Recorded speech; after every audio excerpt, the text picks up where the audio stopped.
Star plus पर high TRP show इमली की कहानी के आज रात के एपिसोड की शुरुआत होगी इमली और सत्यकाम के साथ, जो आपस में बातचीत कर रहे होंगे। वहां पर वो कहेगी सत्यकाम से कि मैं पढ़कर अच्छी जॉब करना चाहती हूं और अपना नाम बनाना चाहती हूं। तो सत्यकाम कहता है कि मैं तो एक प्रोटेस्टर बनना चाहता हूं और मैं इस समाज में जो चल रहा है उसे चेंज करके एक अच्छा ऑफिसर बनना चाहता हूँ।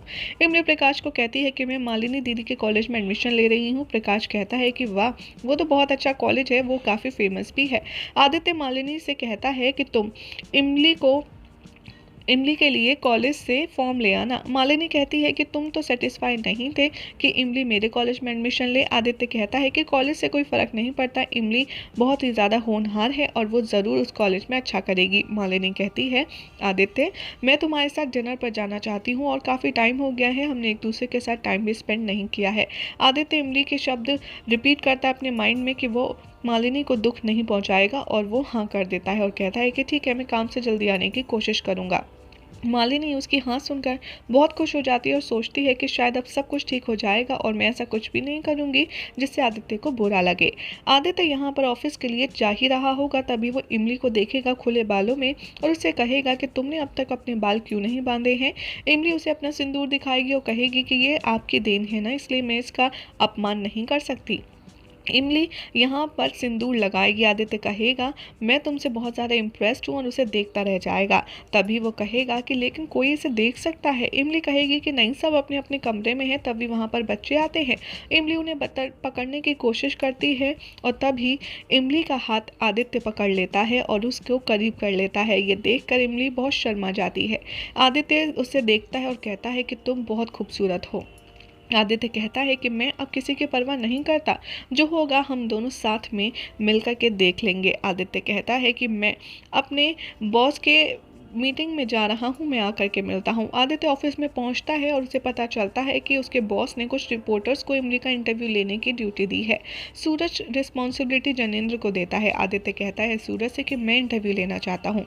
सूरज कहेगा कि नहीं, तुम इतने बड़े रिपोर्टर हो, तुम्हें इतना छोटा सा इंटरव्यू लेने की क्या ज़रूरत है।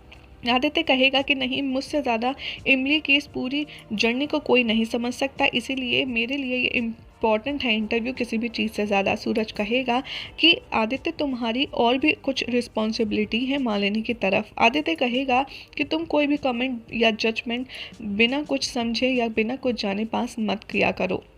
आदित्य कहेगा कि मैंने इमली के साथ भी बुरा नहीं किया है और अगर तुमने मुझे इमली का इंटरव्यू लेने से रोका तो मैं इस जॉब से रिज़ाइन कर दूंगा और मैं इमली का इंटरव्यू लेकर रहूंगा। आदित्य की इज्जत सुनकर सूरज मान जाता है और जनेंद्र बहुत ज़्यादा डिसअपॉइंट हो जाता है कि सूरज ने उससे लेकर के मौका आदित्य को दे दिया।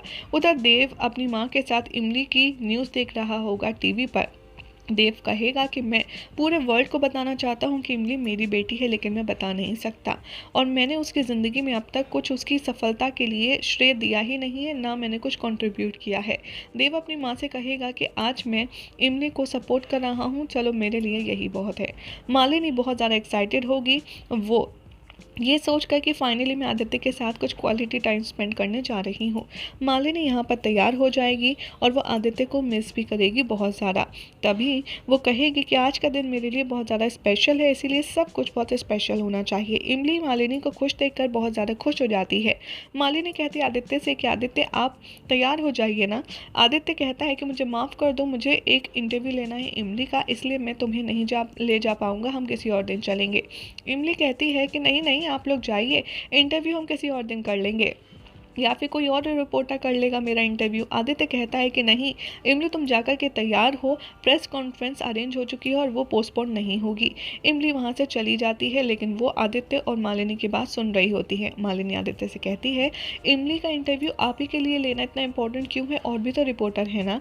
आदित्य कहता है कि इमली का अचीवमेंट बहुत बड़ा है, उसने अपने आप को बहुत ही अच्छे से प्रूव किया है। उसने प्रूव किया है कि जो लोग लड़कियों को एक छोटा समझते हैं उनके मुंह पर एक करारा तमाचा है, इसीलिए इमली अकेले कुछ हैंडल नहीं कर पाएगी, मुझे इमली के साथ रहना होगा और हमें ये कॉन्फ्रेंस अटेंड करनी होगी। आदित्य कैसे ना कैसे करके बेचारी मालिनी को कन्विंस कर लेता है। उधर लोग इमली से जानने के लिए उसकी सक्सेस जर्नी काफ़ी ज़्यादा एक्साइटेड होते हैं और मालिनी कहती है कि मुझे तो समझ नहीं आ रहा कि इमली का जो स्ट्रगल है वो बहुत ही अच्छा है। लेकिन हमारे लिए भी तो आपकी कोई रिस्पॉन्सिबिलिटी है ना। लेकिन आदित्य उसे प्रॉमिस करता है कि मैं आपके साथ टाइम ज़रूर स्पेंड करूँगा, लेकिन अभी इमली का इंटरव्यू ज़्यादा इंपॉर्टेंट है। मालिनी मान जाती है। इमली ये सब सुनती है और उसे बुरा लगता है कि आदित्य ने एक बार फिर से मालिनी को उसके लिए हर्ट किया है। वो अपने आप को हर एक चीज़ का जिम्मेदार बताती है।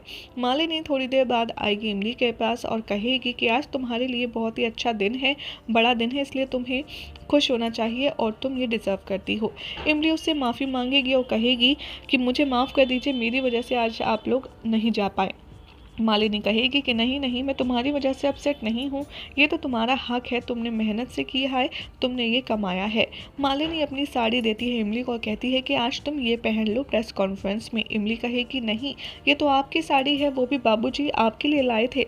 मालिनी कहती है कि ऐसा लगता है ये साड़ी तुम्हारे लिए ही बनी थी, इसलिए इसे तुम पहन लो। और ये साड़ी ज़बरदस्ती मालिनी जो आदित्य उसके लिए गिफ्ट लाया होता है वो इमली को थमा जाती है, जिसे देखकर इमली काफ़ी ज़्यादा शॉक में आ जाती है। यही हो जाएगा श्राद्ध के एपिसोड का एंड।